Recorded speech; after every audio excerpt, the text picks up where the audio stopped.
CSU Bakersfield comes in 14-31 overall, 9-13 in the Pacific Coast Softball Conference. And here is the batting order for today. Vega, King, and Fryer, their three top hitters all season long, but they are going to move Raber into the 2 spot. Sydney Raber had a good game yesterday, 2 for 3 with a pair of RBI in that second game, so she bumps up to the 2nd spot. And that moves King and Fryer down to 3 and 4, and then 5 through 9 all the same with Ricciardi, Bundy, Irvin, Carter, and Cardoza. BYU in the field will look like this. Katie Monumont first, Coco Tauali'i at second, Madison Robb at third with J.C. Clayton at shortstop. Anna Hudson will be behind the plate, and her older sister Alexandra Shamma will be in center field, flanked by Lacey Millett in left and Gordy Bravo in right.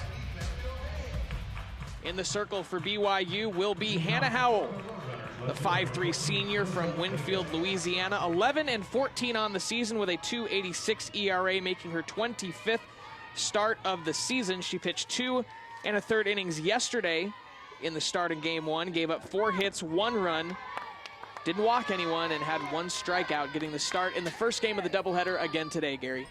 Yeah, she did a nice job, but I think they were kind of saving her, Robbie. She only pitched 2 1/3 innings, only gave up 1 earned run, but I think they're kind of saving her for this opening game today.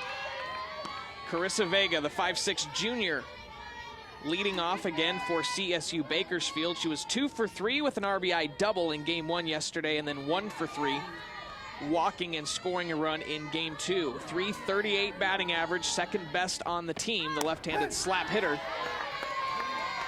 takes strike number 2, now 1-2 count to the leadoff batter.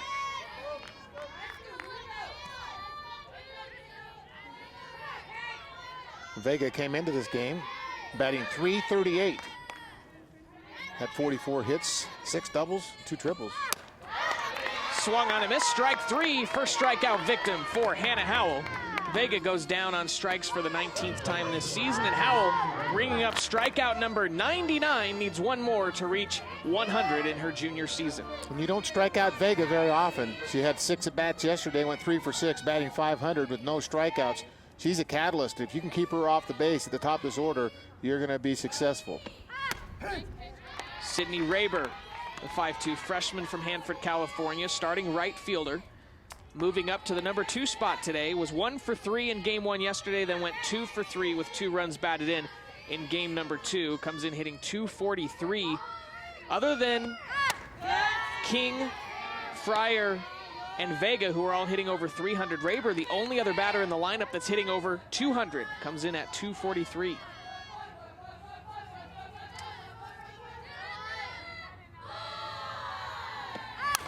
One pitch, hits it foul, and into the BYU bullpen. We talked about that in our stand-up a little bit, Robbie. Touch base on it. Their batters number 4 through 9, including Raber here, were 6 for 31 combined in both games, which is batting under 200. And when you got Vega at 338, and King at 348, and Fryer at 308, top of the lineup is tremendous. Line foul again. Those first 3 hitters were 6 for 19 yesterday. Last 3 just 6 for 31. Same number of hits, but twice as many players. Right.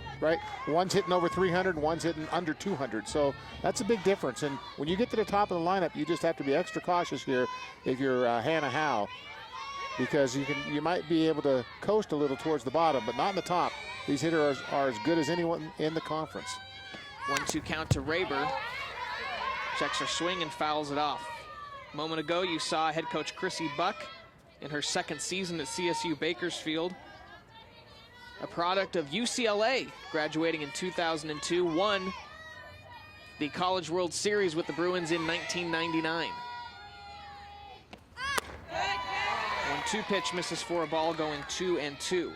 Buck is assisted by Asia Schuber and Audrey Roderfeld. Robbie, when they won that championship in 1999, the first game, she had a game-winning home run against DePaul in the opening contest there. So she had a lot of power, too. Swing and missing. Sydney Raber goes down. The first 2 batters struck out by Hannah Howell, and that's number 100 of the season. Triple-digit strikeouts for Hannah Howell. Hannah has just about been unhittable. Look at this location. That's a changeup. When she's on, boy, you can just see how it dropped out of the strike zone there. Very tough to time. The last time we saw her here before this 4-game series, she pitched a perfect game in 5 innings. So she's been pretty much almost perfect in her last outings here, certainly as Pacific Coast Conference Player Pitcher of the Week with her performance last week. Laura King, a 5'6" redshirt senior from Camarillo, California, the only senior on this squad. Transfer from UNLV, had a 5-game hitting streak snapped yesterday. She was hitless, combined to go 0 for 6 in the 2 games.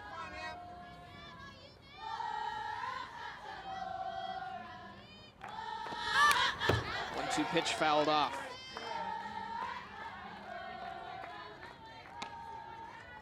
Yesterday's game, Laura King batted in the number 2 spot, as Robbie mentioned, and they moved Raber up because she had a really good game in the last game. She had 2 hits in the final game of the doubleheader yesterday, so they moved her up to the 2 spot and dropped King down 1.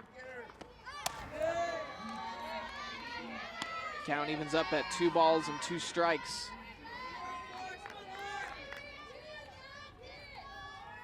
We had 470 combined pitches in the 2 games yesterday. 275 from BYU, 195 from Bakersfield. BYU had a lot of walks. 5 in 1 inning of game 2, 8 in that entire game. And Hannah Howell has struck out Vega and Raber and has a 2-2 count on King with 2 outs here in the top of the first.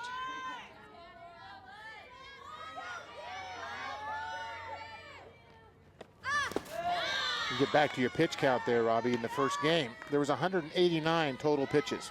The game lasted just about 2 hours or under 2 hours. And in the second game, there was 268 combined pitches. And that game went for about, I don't know how long that was, but there was 19 runs scored and everybody was hitting it.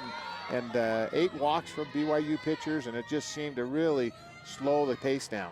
2 hours and 49 minutes, and only 9 of those minutes can be blamed on the sun delay that we had in the top of the second inning. The sun, as it was setting into the west, right over the center field fence, directly into the eyes of the batter and the catcher, and so the game was delayed for 9 minutes until the sun got behind the mountains. Full count pitch is fouled off, and we'll have a 3rd payoff pitch from Hannah Howell here in the top of the first. I'll give you another little comparison. In that first game with 189 combined pitches from both pitching staffs. In the second game, BYU pitchers, there was 4 of them through 151, so almost the same amount by one team in the second game. Hit to center field. Shamo giving chase, makes the catch. A 1-2-3 inning of work for Hannah Howell in the top of the first. Strikes out 2 and then gets Laura King to fly out. No runs, no hits, none left for the runners. Cougars coming up, bottom of the first.